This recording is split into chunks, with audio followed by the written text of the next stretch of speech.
ये साप्ताहिक बाइबल का उपदेश Plainfield Christian science church independent से है, जो प्लेनफील्ड, न्यू जर्सी, अमेरिका में है। अधिक जानकारी के लिए कृपया हमारी वेबसाइट पर जाएं www.plainfieldcs.com।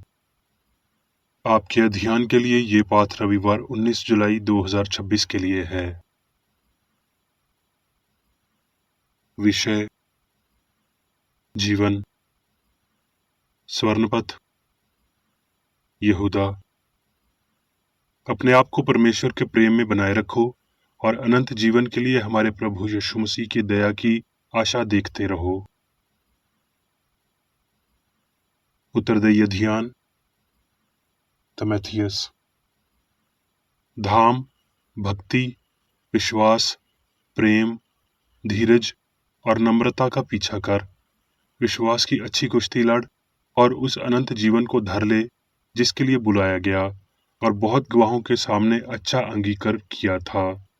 मैं तुझे परमेश्वर को, जो सबको जीवित रखता है, और मसीह यीशु को गवाह करके, जिसने पैंतुस पिलातुस के सामने अच्छा अंगीकार किया, ये आज्ञा देता हूँ कि तू हमारे प्रभु यीशु मसीह के प्रगट होने तक इस आज्ञा को निष्कलंक और निर्दोष रख, जिसे वो ठीक समय में दिखाएगा, जो परम धन्य और अद्वित अधिपति और राजाओं का राजा और प्रभुओं का प्रभु है, और अमरता केवल उसी की है, और वो अगामय ज्योति में रहता है, और ना उसे किसी मनुष्य ने देखा और ना कभी देख सकता है।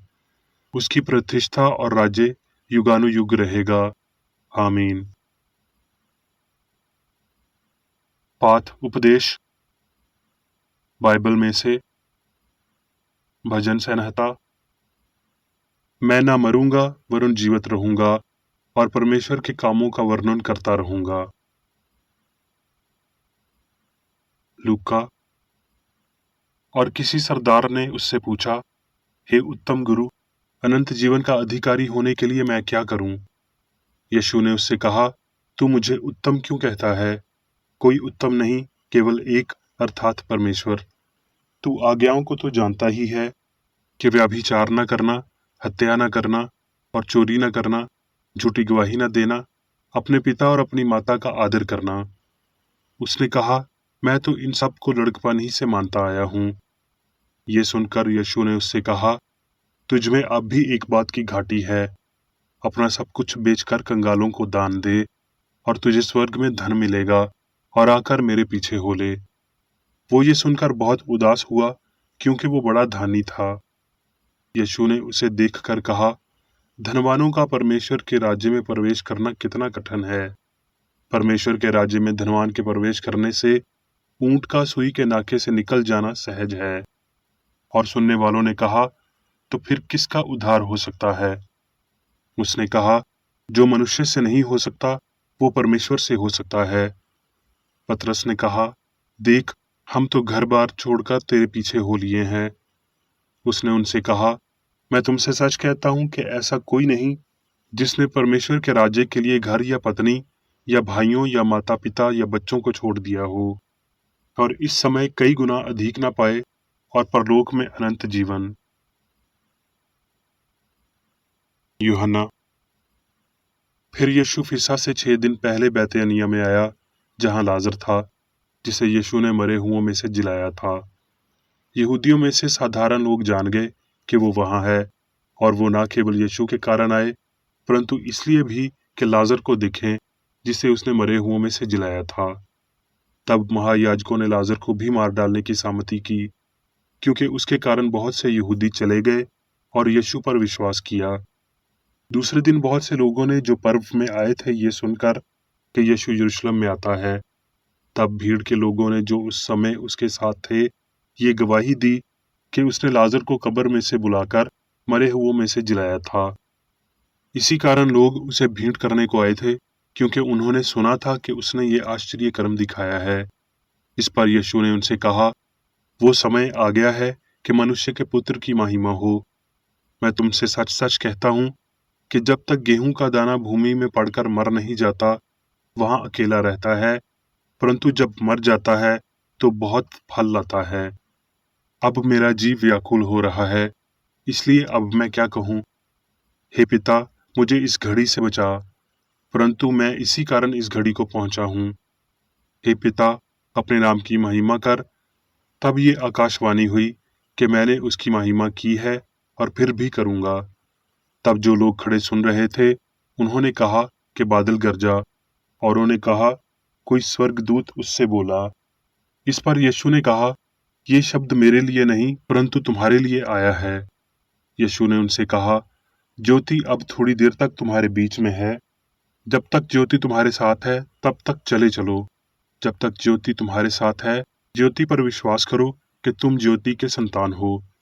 यीशु ने पुकार कर कहा कि जो मुझ पर विश्वास करता है वो मुझ पर नहीं वरन मेरे भेजने वाले पर विश्वास करता है, और जो मुझे देखता है वो मेरे भेजने वाले को देखता है। मैं जगत में ज्योति होकर आया हूँ, ताकि जो कोई मुझ पर विश्वास करे वो अंधकार में न रहे। क्योंकि मैंने अपनी ओर से बातें नहीं कही, परंतु पिता जिसने मुझे भेजा है उसी ने मुझे आज्ञा दी है कि क्या कहूँ और क्या क्या बोलूँ। और मैं जानता हूँ कि उसकी आज्ञा अनंत जीवन है। इसलिए मैं जो बोलता हूँ, जैसा पिता ने मुझसे कहा है वैसा ही बोलता हूँ। रोमियो। सो हम क्या कहें? क्या हम पाप करते रहें कि अनुग्रह बहुत हो? कदापि नहीं। हम जब पाप के लिए मर गए तो फिर आगे को उसमें क्यों कर जीवन बिताएं? क्या तुम नहीं जानते कि हम जितनों ने मसीह यीशु का बपतिस्मा लिया तो उसकी मृत्यु का बपतिस्मा लिया? जैसे मसीह पिता की महिमा के द्वारा मरे हुओं में से जिलाया गया, वैसे ही हम भी नए जीवन की सी चाल चलें। क्योंकि यदि हम उसकी मृत्यु की समानता में उसके साथ जुड़ गए हों, तो निश्चय उसके जी उठने की समानता में भी जुड़ जाएंगे। सो यदि हम मसीह के साथ मर गए, तो हमारा विश्वास ये है कि उसके साथ जिएंगे, क्योंकि ये जानते हैं कि मसीह मरे हुओं में से उठकर फिर मरने का नहीं, उस पर फिर मृत्यु की प्रभुता नहीं होने की। क्योंकि वो जो मर गया तो पाप के लिए एक ही बार मर गया, परंतु जो जीवित है तो परमेश्वर के लिए जीवित है। ऐसे ही तुम जो अपने आप को पाप के लिए तो मरा, परंतु परमेश्वर के लिए मसीह यीशु में जीवित समझो, और पाप से छुड़ाए जाकर धाम के दास हो गए।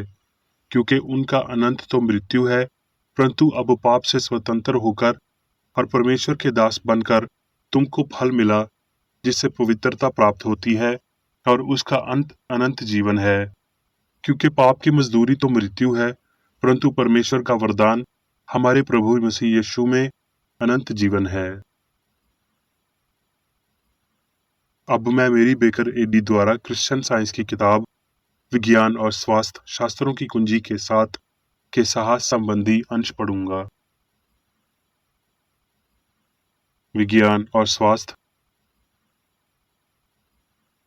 जीवन शाश्वत है, हमें इसका पता लगाना चाहिए और इसके बाद प्रदर्शन शुरू करना चाहिए।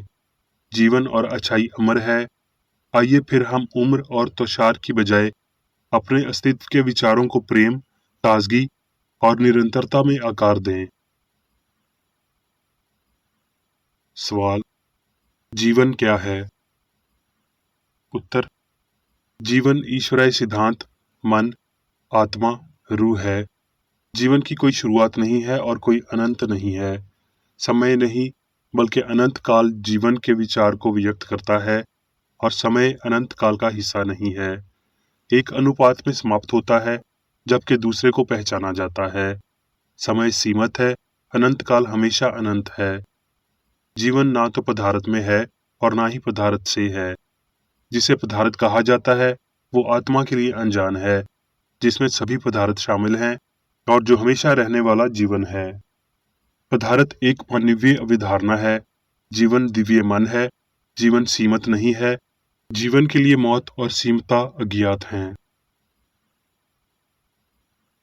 ये जीवन अनंत है, यीशु कहते हैं, है नहीं होगा, और फिर वो अपने पिता और स्वयं के वर्तमान ज्ञान के रूप में अनंत जीवन को परिभाषित करते हैं, जिसका अर्थ है प्रेम, सत्य और जीवन का ज्ञान। और अनंत जीवन ये है कि वो तुझ अद्वित सच्चे परमेश्वर को और यीशु मसीह को जिसे तूने भेजा है जाने। धर्मग्रंथ कहते हैं, इंसान सिर्फ रोटी से नहीं बल्कि परमेश्वर से निकलने वाले हर वचन से जिंदा रहेगा। ये दिखाता है कि सत्य ही इंसान का असल जीवन है। लेकिन इंसान इस शिक्षा को प्रैक्टिकल बनाने पर एतराज करते हैं। ईश्वर में हमारी हर आस्था का परीक्षण हमें मजबूत बनाता है। आत्मा को जीतने के लिए भौतिक स्थिति जितनी कठिन लगती है, उतना ही मजबूत हमारे विश्वास को और हमारे प्रेम को शुद्ध करना चाहिए। प्रेरित यूहन्ना कहता है, प्रेम में भय नहीं होता, वरन सिद्ध प्रेम भय को दूर कर देता है। जो भय करता है वो प्रेम में सिद्ध नहीं हुआ।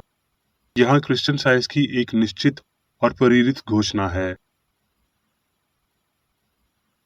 ईश्वराय भलाई मनुष्य को अनंत जीवन देने के लिए उसे नहीं मारता, क्योंकि ईश्वर ही मनुष्य का जीवन है। भगवान एक बार केंद्र में है, बुराई मर जाती है परंतु अच्छाई नहीं मरती। सभी प्रकार के त्रुटि झूठे निष्कर्षों का समर्थन करते हैं कि एक से अधिक जीवन है। वो भौतिक इतिहास जितना ही वास्तविक है और आध्यात्मिक इतिहास जैसा है। वो नश्वर त्रुटि उतना ही मानसिक है जितना के अमर सत्य, और ये कि दो अलग अलग विरोधी शक्तियां और पुरानी हैं। दो शक्तियां अर्थात आत्मा और पदार्थ, जिसके परिणाम स्वरूप एक तीसरा व्यक्ति नश्वर मनुष्य है, जो पाप, बीमारी और मृत्यु के भ्रम को वहां करता है। मनुष्य अंदर से एक मन के साथ एक भौतिक रूप से अधिक है, जिसे अमर होने के लिए अपने वातावरण से बचना चाहिए। मनुष्य अनंतता को दर्शाता है और ये प्रतिबिंब भगवान का सही विचार है।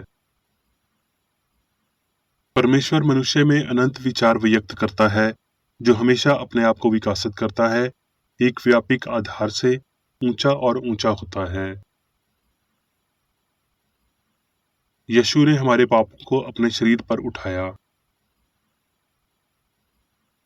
अपने मानव जीवन के परिमाण के माध्यम से उसने दिव्य जीवन का प्रदर्शन किया। अपने शुद्ध स्नेह के आयाम से उसने प्यार को परिभाषित किया। सत्य के मिलन के साथ उसने त्रुटि को समाप्त किया। इसे ना देखकर दुनिया ने उसकी धार्मिकता को स्वीकार नहीं किया, लेकिन पृथ्वी को सिद्ध भाव प्राप्त हुआ, जिसे उसके गौरवशाली उदाहरण ने पेश किया। उसके शिक्षण और उदाहरण का अनुसरण करने के लिए कौन तैयार है? जब बीमारी या पाप का भ्रम आपको लुभाता है, ईश्वर और उसके विचार के प्रति दृढ़ रहना, अपने विचारों में पालन करने के लिए उसकी समानता के अलावा कुछ भी अनुमति ना दें। ना तो डर और ना ही संदेह से अपनी स्पष्ट भावना और शांत विश्वास का पालन करें कि जीवन के समान जैसा पूर्ण जीवन की मान्यता जैसा कि जीवन है, किसी भी दर्दनाक भावना या विश्वास को नष्ट कर सकता है, जो जीवन है ही नहीं। क्रिश्चियन साइंस के माध्यम शारीरिक समझ की बजाय अपने होने की समझ का समर्थन करें, और ये समझ सच्चाई के साथ त्रुटि को दबा देगी, मृत्यु डर को अमरता से बदल देगी और सिद्ध भाव के साथ चुप का विरोध करेगी। हमें मानव की गलतफहमियों को दूर करने और उन्हें जीवन के साथ बदले की क्षमता का एहसास करना चाहिए, जो आध्यात्मिक है, भौतिक नहीं। महान आध्यात्मिक तथ्य को सामने लाया जाना चाहिए कि मनुष्य पूर्ण है, अमर नहीं। हमें हमेशा अस्तित्व की चेतना को धारण करना चाहिए, और जल्द ही या बाद में मसीह और क्रिश्चियन साइंस के माध्यम से हमें पाप और मृत्यु पर नियंत्रण रखना चाहिए। मनुष्य की अमरता के प्रमाण अधिक स्पष्ट हो जाएंगे, क्योंकि भौतिक विश्वासों को छोड़ दिया जाता है और होने के अमर तत्वों को स्वीकार किया जाता है। ईश्वर सारी सृष्टि को उजागर करता है, शास्त्रों की पुष्टि करता है, बिना किसी पक्षपात के, बिना किसी पीड़ा के, और मनुष्य की मृत्यु और सही और शाश्वत का मधुर आश्वासन लाता है। आइए पूरे मामले का निष्कर्ष सुनते हैं। परमेश्वर से प्रेम करो और उसकी आज्ञाओं का पालन करो, क्योंकि सारा मनुष्यत्व अपने स्वरूप और समानता में यही है। ईश्वरीय प्रेम अनंत है, इसलिए जो कुछ भी वास्तव में मौजूद है वो ईश्वर में है और उसके प्रेम को प्रकट करता है। तू मुझे छोड़ दूसरों को ईश्वर करके ना मानना। निर्गमन 20:3। पहला उद्देश्य मेरा पसंदीदा पाठ है। ये क्रिश्चियन साइंस को प्रदर्शित करता है। ये ईश्वर, आत्मा, मन की विजय को प्रमाणित करता है। ये दर्शाता है कि मनुष्य के पास ईश्वर शाश्वत भलाई के अलावा कोई अन्य आत्मा या मन नहीं होगा और सभी लोगों के पास एक मन होगा। प्रथम आज्ञा का दिव्य सिद्धांत अज्ञान के आधार को बताता है, जिसके द्वारा मनुष्य स्वास्थ्य, पवित्रता और जीवन को शाश्वत प्रदर्शित करता है। अब मैं मेरी बेकर एडी द्वारा चर्च मैनुअल में दिए गए 3 दैनिक कर्तव्यों को पढ़ूंगा। दैनिक प्रार्थना। प्रत्येक दिन प्रार्थना करने के लिए इस चर्च के प्रत्येक सदस्य का कर्तव्य होगा, तुम्हारा राज्य आए, ईश्वरीय सत्य, जीवन और प्रेम के शासन को मुझ में स्थापित कर और मुझ पर शासन कर, और तेरा वचन सभी मनुष्यों के स्नेह को समृद्ध कर सकता है और उन पर शासन कर। आदेशों और कर्तव्यों के लिए एक नियम। ना तो दुश्मनी और ना व्यक्तिगत लगाव मदर चर्च के सदस्यों के आदेशों और कर्तव्यों पर लागू करना चाहिए। विज्ञान में दिव्य प्रेम ही मनुष्य को नियंत्रित करता है और एक क्रिश्चियन विज्ञानी प्यार की मीठी सुविधाओं को दर्शाता है। प्यार में डांटने पर, सच्चा भाईचारा, परोपकार और क्षमा में। इस चर्च के सदस्यों को प्रतिदिन ध्यान रखना चाहिए और सभी बुराई दूर करने, भविष्यवाणी, न्याय करने, निंदा करने, परामर्श देने, प्रभावित करने या गलत तरीके से प्रभावित होने से बचने के लिए प्रार्थना करनी चाहिए।